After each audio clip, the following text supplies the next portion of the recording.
د نن ورځې مهم خبرونه عطا محمد نور طالبانو سره باید نه بخښونکی عمل دی، زه به کله هم سر ټیټ نه کړم. بلخوا د طالبانو حکومت د تیلو 10 ټانکره بې کیفیته تیل ایران ته مسترد کړي دي. سلام ستړي مشئ، وخت مو بخیر. پام وکړئ د نن ورځې مهم خبرونو ته.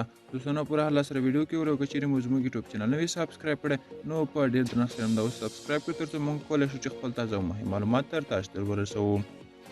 د جمعیت ګوند یو مشر او د بلخ و پخواني والي عطا محمد نور د حقاني شبکې یو مشر خلیل الرحمن حقاني څرګندونو د غبرګون کې ویلي دي. حقاني دروغ وایي ما ورسره کوم بیعت نه دی کړی.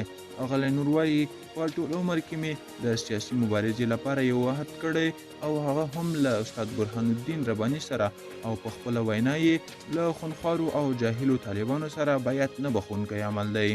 نوموړی وایي د ولسواکۍ بیرته ستنولو لپاره د ځان په بدله کې هم وي خپلې مبارزې ته دوام ورکوم.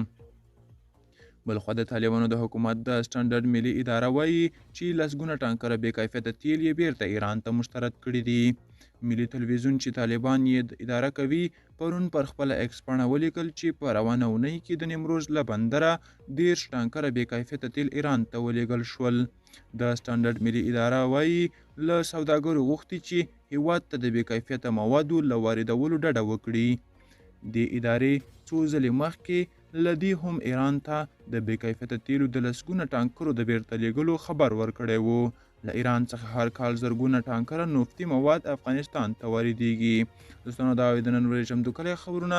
که غواړئ نور تازه او مهم معلومات ترلاسه کړئ نو په درنښت سره افغان یوټیوب چینل سابسکرایب کړئ. تر بیا ښې چارې، ښه وخت.